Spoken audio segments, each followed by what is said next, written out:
नवरात्रे सिर्फ ख़त्म ही हुए थे और मैंने पापा को बोला कि पापा कुछ ऐसे अपर एब्डोमिनल में थोड़ा थोड़ा पेन हो रहा है। तब इतना मतलब ऐसी फ्रीक्वेंसी में दर्द नहीं हुआ था, पहली बार जब हुआ था मुझे तब ऑप्शन ही नहीं था ना, क्या करे। ये एलोपैथी में तो ऑप्शन ही नहीं है, एडमिट ही होना पड़ रहा है। कब तक एडमिट हुए, आयुर्वेदिक की तरफ आंख बंद के चले गए। 21 दिन रहना पड़ता है पड़ाव में। तो मैंने बोला कि नहीं नहीं मुझे नहीं करना है। मैं मतलब मायूस हो गया था कि करूँ क्या, ये भी ना करूँ वो भी ना करूँ, बाहर भी ना जाऊँ, ये ना खाऊं वो ना खाऊं, करे क्या। मैंने सब सोचना ही छोड़ दिया कि छोड़ो जो होगा देखा जाएगा। घर पे बैठते हैं, लैपटॉप पे गेम खेलते, वैसे ही सब कुछ करने लगा। वहाँ जाके मुझे थोड़ा पेन हुआ तो फिर मैं वैद्य जी के पास गया। उन्होंने मुझे थोड़ी डांट लगाई कि यहाँ आने के बाद भी तुम्हें क्यों हो रहा है, मतलब तुम थोड़ा ध्यान रखो ऐसा। पर जब से मैंने ये बाहर जाना शुरू किया मैम की परमिशन के साथ कि अब जा सकते हैं, घूम सकते हैं, तब से मेरा कॉन्फिडेंस बहुत बूस्ट हो गया कि अब कर सकते हैं मतलब।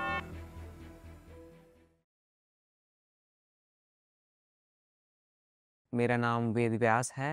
मैं यहीं अहमदाबाद में रहता हूँ, वस्त्राल अहमदाबाद में रहता हूँ। मेरी एज 20 इयर्स है। क्या करते हो उसमें? हाँ, मैं अभी स्टडी कर रहा हूँ, इंजीनियरिंग कर रहा हूँ, इंफॉर्मेशन कम्युनिकेशन टेक्नोलॉजी में। मैं अभी इंजीनियरिंग कर रहा हूँ फ्रॉम गांधीनगर। मुझे शायद फर्स्ट टाइम पेन 6 स्टैंडर्ड में हुआ था। नवरात्रे सिर्फ ख़त्म ही हुए थे और मैंने पापा को बोला कि पापा कुछ ऐसे अपर एब्डोमिनल में थोड़ा थोड़ा पेन हो रहा है। तब इतना मतलब ऐसी फ्रीक्वेंसी में दर्द नहीं हुआ था, पहली बार जब हुआ था मुझे तब। तो मैंने फिर बताया, फिर लोकल डॉक्टर के पास गए। वो बोल रहे कि कुछ नहीं है, मसल पेन है, ये है वो है। हो गया। फिर 1 साल बीत गया, मतलब 1 साल बीत गया, फिर मुझे ऐसा कुछ हुआ तो फिर लोकल डॉक्टर के पास गए, कुछ नहीं। फिर जब 2018 में मुझे फिर से बहुत ज़्यादा, मतलब मैं रह ही नहीं पा रहा था, इतना गंदा दर्द हुआ मुझे। उस टाइम पे मेरे पापा की भी तबीयत इतनी ठीक नहीं थी, उनको भी मतलब हार्ट अटैक आया हुआ था। तो उस टाइम मेरी बुआ मुझे एक डॉक्टर के पास ले गए, गैस्ट्रोलॉजिस्ट के पास ले गए। तब सिर्फ डॉक्टर को पता था कि मुझे पेनक्रेटाइटिस है। डॉक्टर ने हमें बताया नहीं कि ये पेनक्रेटाइटिस है, इसमें ऐसा होता है वैसा होता है, ऐसा कुछ डॉक्टर ने बताया नहीं कि क्या होता है। उन्होंने सिर्फ ऐसा बताया कि अच्छा ठीक है, ये इसको कुछ है, मतलब पेट में कुछ ऐसी बीमारी है, स्वादुपिंड बोलते हैं गुजराती में। तो स्वादुपिंड की बीमारी है ऐसा बोला, और ऐसा कह दिया कि जब भी इसको ऐसा दर्द हो तो 5 दिन कुछ खाने का नहीं, लिक्विड डाइट पे आ जाने का। और कुछ क्या बताया नहीं हमें। फिर ऐसे चलता रहा उनकी ट्रीटमेंट, ऐसे दवाइयाँ मैंने ली पर कुछ मुझे असर हुई नहीं। First thing was the anxiety कि अब मैं क्या करूँगा, अब क्या कर किया जाए। मतलब इमीडिएट सॉल्यूशन एक ही है इसका कि मतलब एलोपैथी में जाओ, पेन किलर ले लो, सो जाओ उधर जाके, वही एक सॉल्यूशन है। एग्ज़ाम को मतलब कितने 15 दिन जैसे बाकी था और वैसे ही मुझे अटैक आया हुआ था। पर तब मैंने वही ट्रीटमेंट ले ली, इन पेन किलर लेके और वो सब करके वही ट्रीटमेंट ले ली। फिर वो जब दिवाली का वैकेशन आया ना, तब मैं गया था पढ़ा। फिर एग्ज़ाम का तो मैंने पोस्टपोन कर दिया, उधर डायरेक्टर से सबसे बात कर ली थी कैसे मुझे बीमारी है। वो उन लोगों ने भी टॉलरेट मतलब कर लिया था कि ओके चलो कोई बात नहीं, री एग्ज़ाम दे देगा, कि ऐसे सप्लीमेंट्री एग्ज़ाम दे सकता है, ऐसे बात हो गई थी उनसे। अम, तुम्हारे फ्यूचर और करियर के बारे में तुम्हें क्या डर लग रहा था? मुझे तो लग रहा था कि मैं ड्रॉप आउट ही कर लूँगा आगे जाके, कि मुझे कब पढ़ना ही नहीं है मुझे। मतलब मैं फ्लूट भी बजाता था, तो मतलब डॉक्टर बोल रहे थे कि अब फ्लूट भी नहीं बजा सकते हो तुम, क्योंकि इसकी वजह से नहीं कर सकते ये सारी चीज़ें। तो हाँ, मैं मतलब मायूस ही हो गया था कि करूँ क्या, ये भी ना करूँ वो भी ना करूँ, बाहर भी ना जाऊँ, ये ना खाऊँ वो ना खाऊँ, करे क्या। तो मतलब पूरा ही मायूस, मैंने सब सोचना ही छोड़ दिया कि छोड़ो जो होगा देखा जाएगा। घर पे बैठते हैं, लैपटॉप पे गेम खेलते, वैसे ही सब कुछ करने लगा था। मैं फिर सोचना ही बंद कर दिया था कि कर लेते, डिप्लोमा ख़त्म कर लेता, फिर कुछ नहीं करना। वैसा ही सब माइंडसेट बना लिया था मैंने तो फिर फाइनली 2020 में मैंने एक आयुर्वेदिक ट्रीटमेंट स्टार्ट की फ्रॉम पांजरापोर। डॉक्टर हिमांशु सोनी, हिमांशु सोनी, हाँ, हेमांग सोनी। और उनकी ट्रीटमेंट से मुझे काफ़ी राहत हो गई थी। मतलब मुझे इतने फ्रिक्वेंटली अटैक्स आ रहे थे पेनक्रेटाइटिस के कि हर महीने मुझे एडमिट होना ही पड़ता था, इतने फ्रिक्वेंट अटैक्स आने लगे थे मुझे। पर वो आयुर्वेदिक ट्रीटमेंट से मुझे मतलब ऑप्शन ही नहीं था ना, क्या करे। ये एलोपैथी में तो ऑप्शन ही नहीं है, एडमिट ही होना पड़ रहा है। कब तक एडमिट हुए, तो आयुर्वेदिक की तरफ आंख बंद के चले गए हम कि चलो करते हैं, ट्राई करते हैं। फिर उनकी दवाई से मुझे मतलब 1.5 साल सही रहा जब तक कोरोना नहीं आया।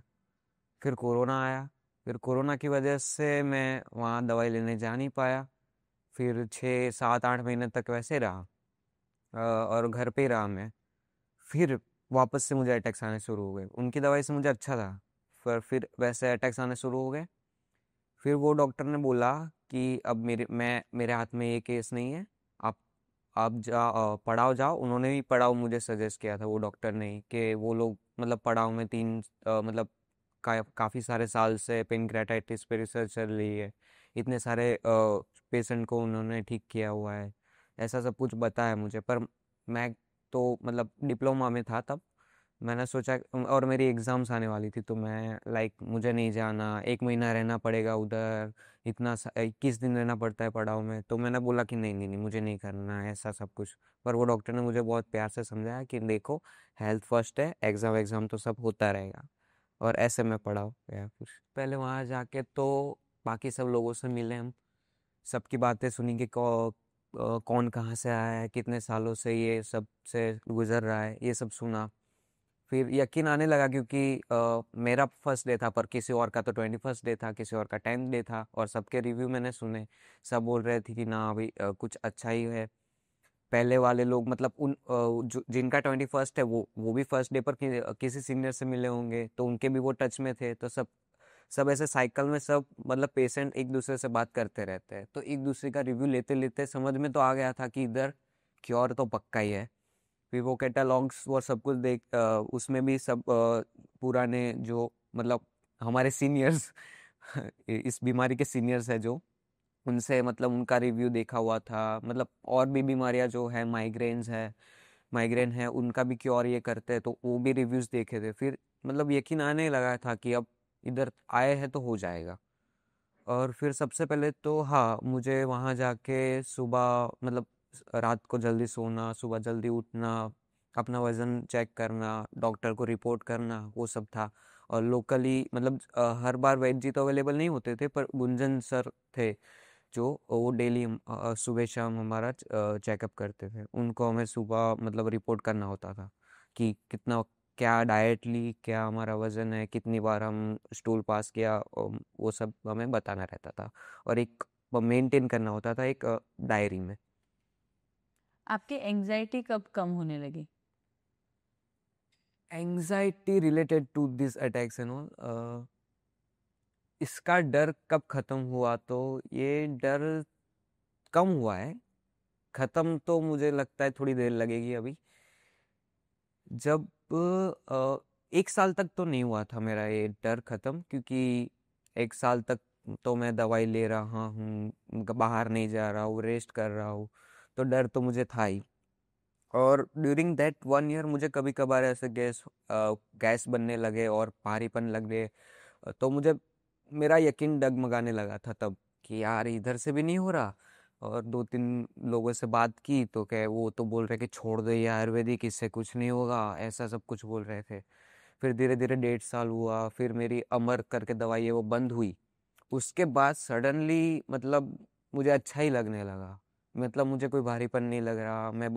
जितना मैंने बाहर जाना शुरू किया ना, तब से मुझे मतलब कॉन्फिडेंस भी गेन हुआ। मैं मतलब बचपन से ना मैं क्रिकेट खेला हूँ, ना कोई स्पोर्ट्स में आगे बढ़ा हूँ, ना मैंने कुछ नहीं किया। मतलब मैं इंडोर एक्टिविटी करता रहा हूँ, चेस खेलना, मोबाइल गेम्स खेलना, लैपटॉप पे गेम्स खेलना।